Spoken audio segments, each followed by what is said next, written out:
Good morning, students. In this session, we are going to see about concurrency and synchronization.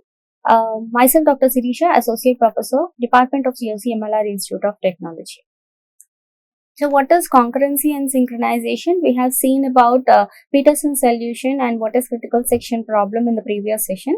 So, to see how the hardware is supporting the critical section problem, we are going to discuss about the synchronization hardware. So, many systems will provide the hardware support for implementing critical section. So, what is this critical section? So, as you all remember, if you remember, we'll have a entry section. And we'll have once the process is entered into the CPU, then it will be allocated the CPU and that is entering the critical section. So say P1 has entered into the critical section. Once the critical section process which is entered into the critical section is completed, then it has to go to the exit section. Until and unless this has been completed and coming out of the box, out of the critical section, then only the other process can enter into the critical section, say P2. So, based on this, we have seen an example of a Peterson solution, how P1 is giving chance for the other process P2 or PI is giving chance for PJ. So, that solution we have made very clear. But here, hardware support also is required for achieving this kind of problem. So, all the solutions below are based on the idea of locking. So, we call them as a mutex locks. So, we use the locks so that no other process will enter the critical section. So, protecting these critical regions via locks, that we'll see. Uniprocess could disable the interrupts and currently running code would execute without preemption. So, without preemption means whenever the process P1 is executing, if its burst time is say 10 milliseconds, so entire 10 milliseconds this will be in the critical section to complete its job. Once this is out of this critical section, then only the other process can enter. So, we can preempt this to after 5 milliseconds or so. That is what no preemption. You cannot stop the process in between. So generally too inefficient in the on multi-processor systems. Operating system using this not broadly scalable because a number of processes if you are using so that multi-programming can be achieved. But this is time complexity will be higher when as well as it is not broadly scalable. So, modern machines provide a special atomic hardware instructions. Atomic is non-interruptible, is nothing but atomic. So, atomic is non-interruptible. So, either test memory word and set value. So, this we are achieving using the test and set instruction. Test and set instruction and swap the contents of two memory words. So, here we call this as a compare. We can achieve this by compare and swap. Compare and swap instructions. So, these are the two solutions that we have for synchronization hardware to achieve this critical section problem. So, solution to critical section problem using locks. Normally, we have seen that we will have an entry section here and this is the exit section.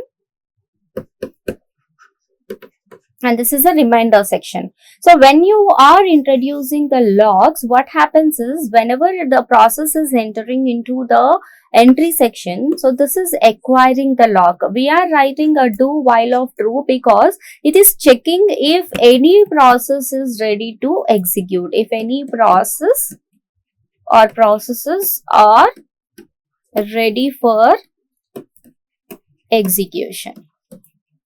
Okay, so if any process is ready for execution, it enters the loop and acquire the lock. Acquire lock is nothing but just like entry. Whenever the process is entered, it acquires a lock and enters the critical section. Once the process has finished its job, then it will release the lock. That's the exit section.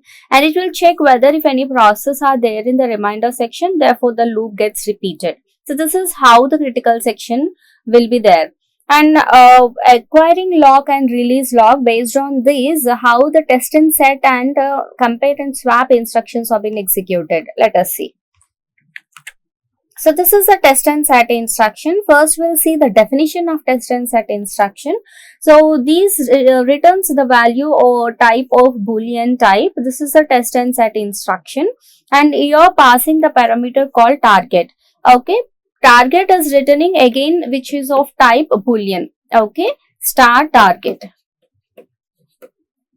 Okay, now initially when you share the data, you are sharing the data of this target. Target is assigned false.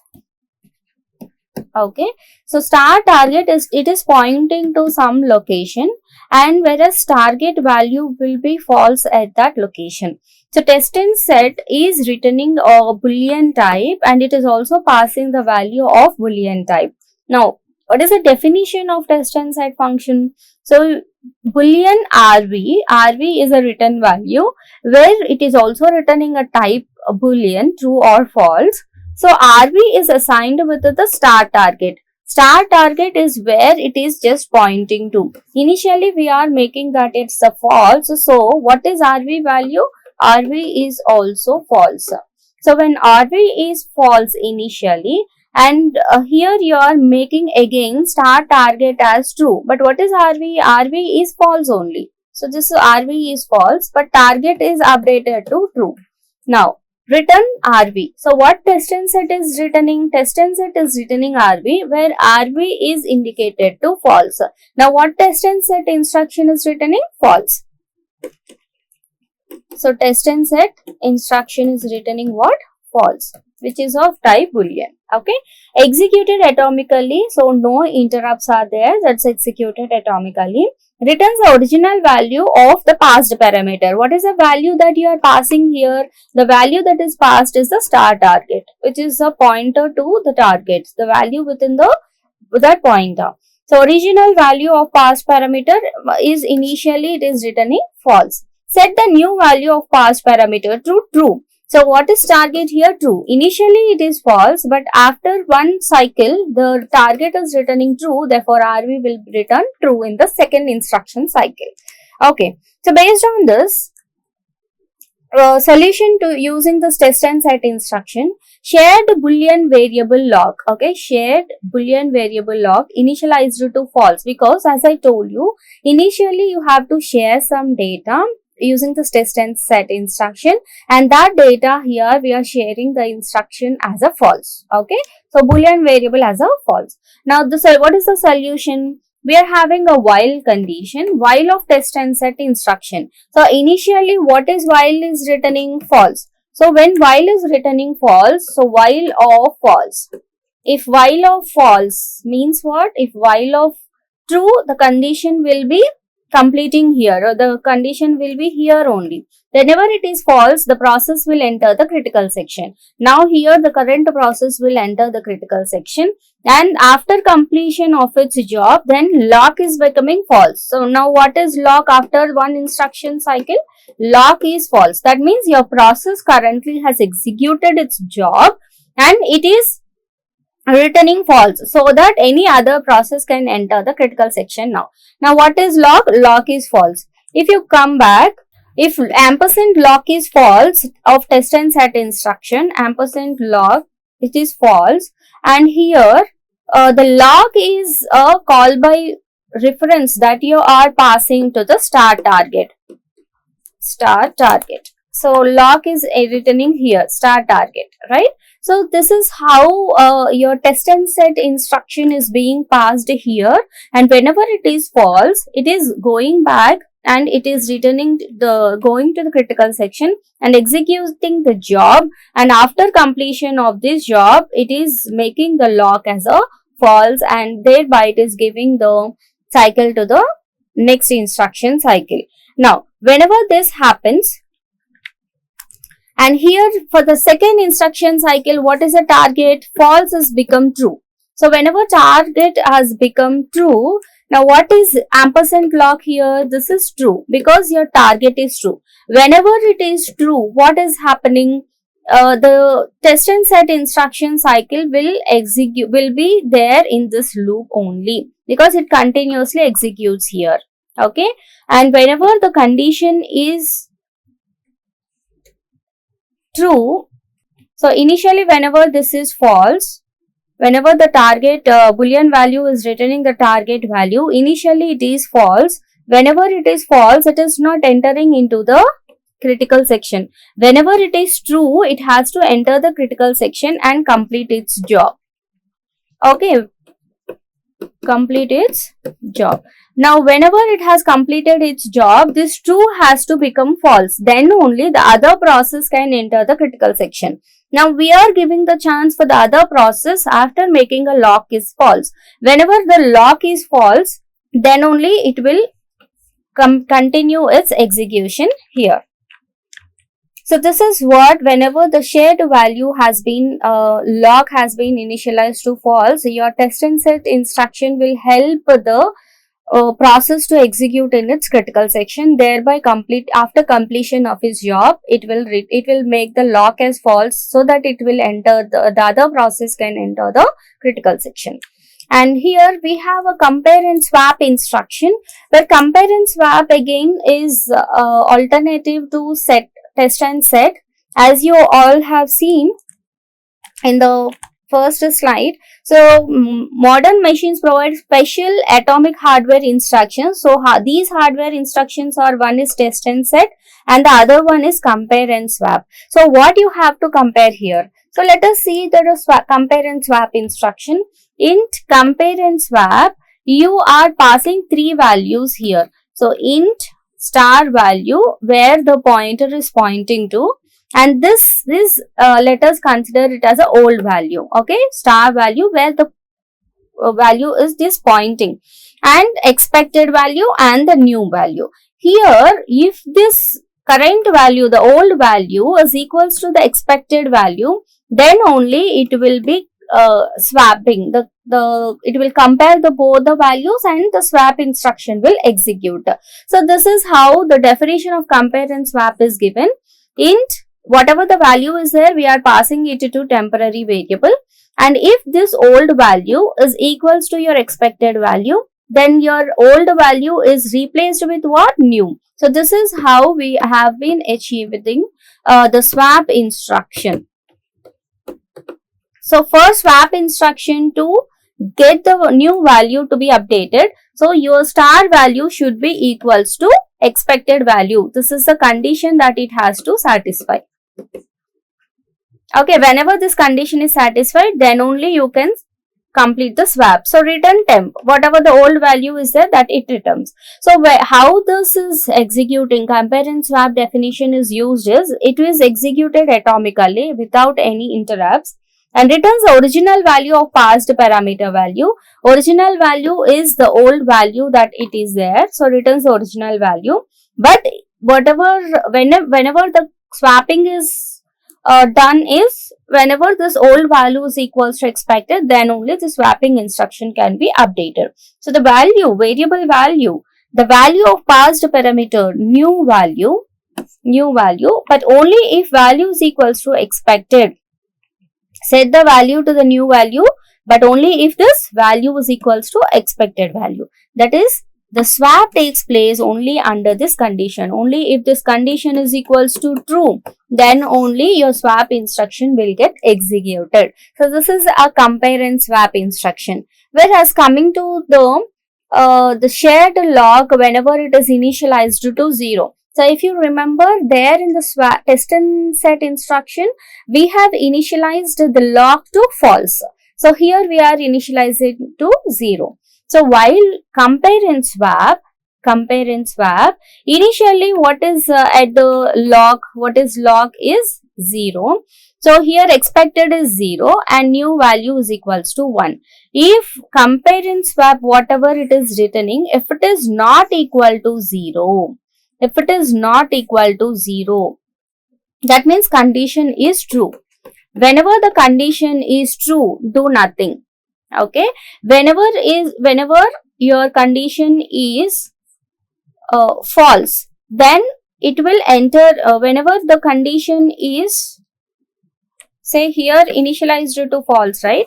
So if your compare and swap, suppose what is initially the value here will be 0, And if the value 0 is equals to the expected value, then only your swapping instruction is done, otherwise 0 is returned. So initially what it is returning? 0. 0 not equals to 0. 0 not equals to 0. That means false. Whenever the condition is false, the current process only will get executed. Now then, whenever this condition will become true, then it will enter the critical section and again complete its job. Therefore, once this job is completed, again what we are making? We are making lock equal to 0. Whenever this is true, what is the value of lock? Value lock will be 1. So whenever it is 1, it is executing. And then again we are making lock equal to 0 after completing of this. This 0 indicates that any other process which is in the remainder section can again compare and swap so that it will enter the critical section and execute its job. So this is how using compare and swap we can do. So just we will relate this compare and swap with the test and set instruction again. So here if you see, so here initially we have seen that target is initialized to false. So initially the value of target will be false, and here what RV is returning initially? RV is returning false, right? So whenever it is false, while of test and set of ampersand lock. What is ampersand lock? Boolean star target. Ampersand lock is equals to Boolean star target. So this star target is false. Then what this ampersand lock is indicating? This particular star target. What is there? That is false. So whenever this is false, do nothing. The same process will get executed. You are not giving chance for any other process. Then again after for a while, so whenever it is going back and for the next instruction cycle, whenever this is RV is returning true, because here star target is assigned as true in the next instruction cycle. Whenever RV is true, then your this condition while test and set instruction will return true. While of true, it will enter the critical section. Whenever the job is completed here, job gets completed, then only your log should again go back to false. So this is how finally what we are doing is we are making a process to enter into the critical section and again making a lock as false, so that we are acquiring a log and releasing the log once the process has been completed its job.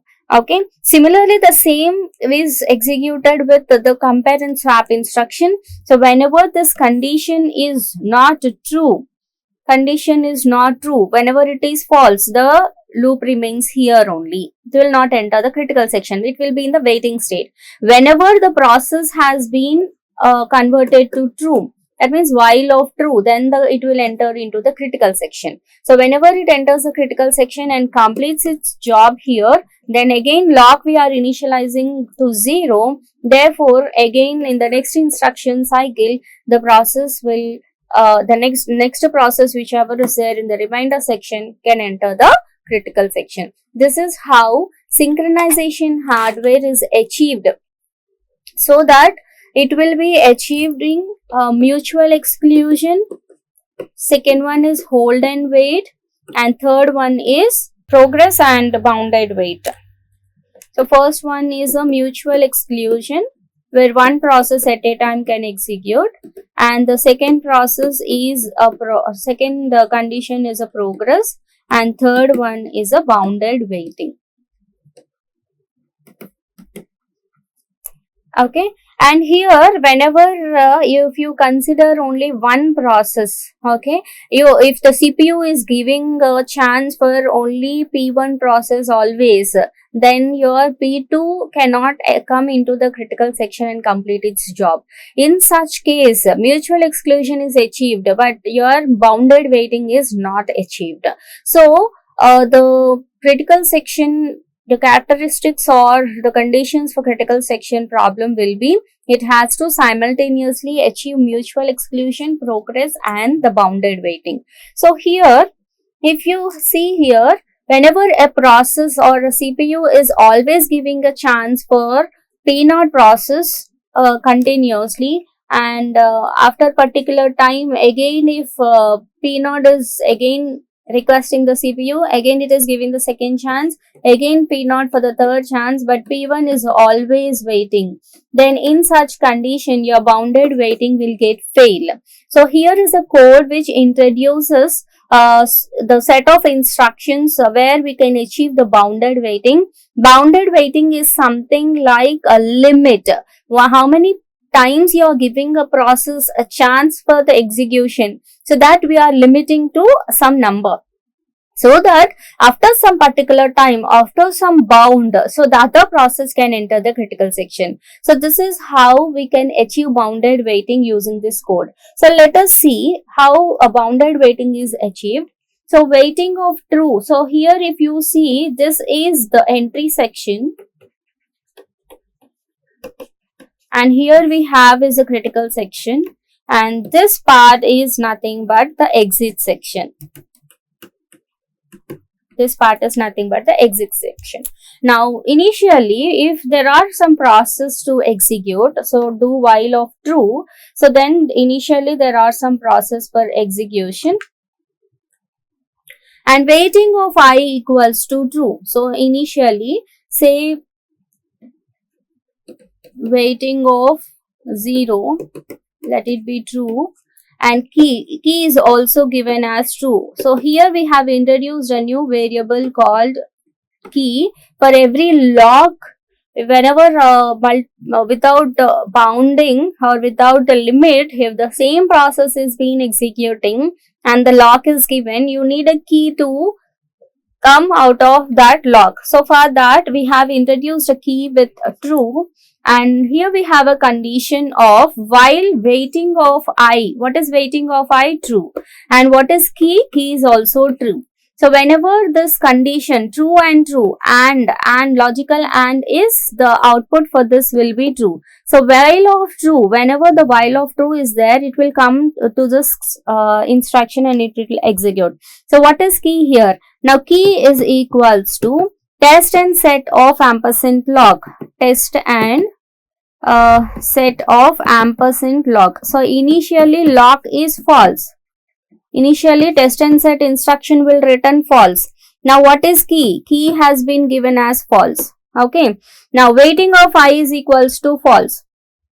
Waiting of I is again we are making this as false. Now whenever the condition comes here, false and false, the condition is false. Whenever the condition is false, the loop repeats here only, means it will be in the waiting state only. Now whenever the condition is true again, so it will come into the critical section. Now here whenever this is false, what is happening? While of waiting of I, we have made it as a false and false. Now here the condition is false. So condition false means it will be reciting there only, it is not giving a key. So whenever you have the key and if you are, it is still in the waiting state. Whenever this is in the waiting state, there is some other process which is executing, right? Now test and set instruction of ampersand log for the next time, whenever it comes, so for the second instruction cycle, ampersand log is returning true, because your test and set instruction has given start target as a true, if you see the definition. So in the definition, if start target is true, in the second instruction cycle, what is test and set instruction is returning true. Then again this key is becoming true.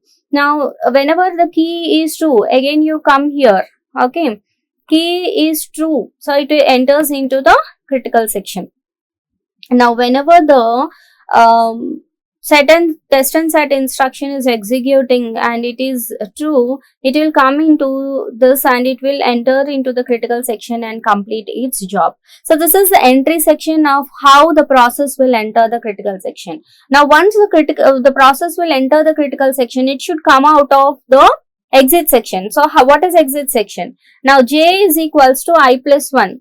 So j is equals to I plus 1. I is what? Initially 0. So 0 plus 1 percentile. Say there are two processes, n number of process, two process.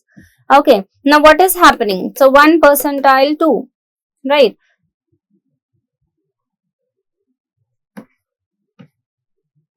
So 2 0 0 and it is remainder is 1. Now what is j? J is equals to 1.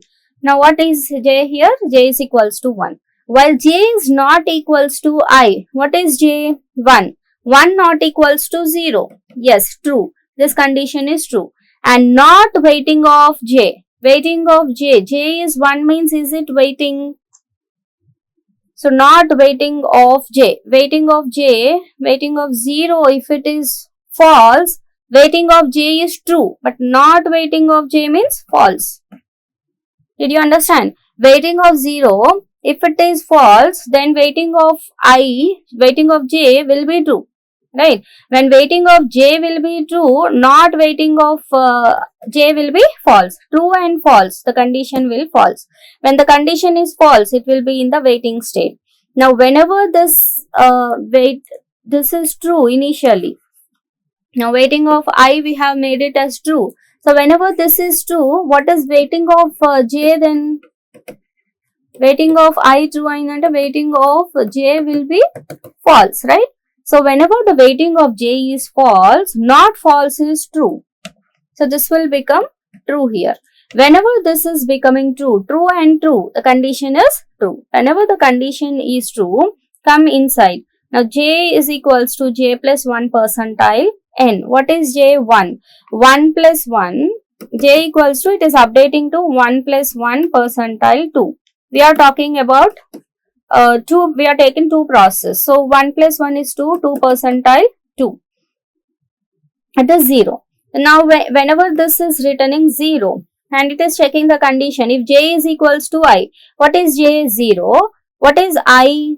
I initially it will be 0. When j is equals to I means 0 is equals to 0, then lock is equals to false. So whenever the lock is equals to false, it will go back and enter the critical section. So this is whenever this condition is true, therefore lock is means it from the critical section, it is coming out of the exit section, giving the chance for the next process to enter the entry section. But what if this condition is false?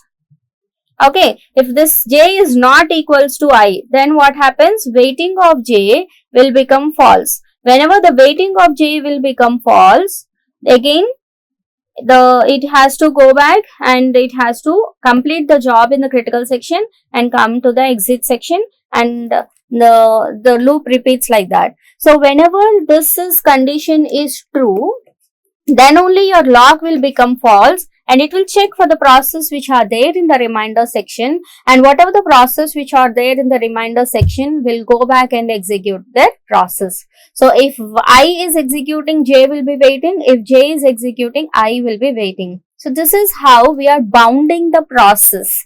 We are not giving a chance for the other process continuously. So here you are bounding the process by giving this j plus 1% modulo n, so that it will be bounded only for 2 times. After 2 times at least, this condition will go false. Therefore, again it will go to the waiting state. Therefore, other process will get the execution chance. So this is how whatever the bounded waiting we have discussed, so that is achieved using this code. So with this, bounded waiting is failed if this code has not been used, and always the CPU is giving the chance for a current process only and not giving the chance for the other processes which are coming later, then this bounded waiting will be failed.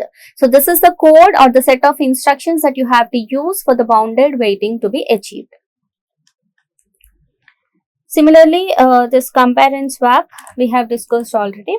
So in this session we have discussed a synchronization hardware where this can be achieved by using first test and set and by using compare and swap. So in these two conditions also there are 3 characteristics should be achieved.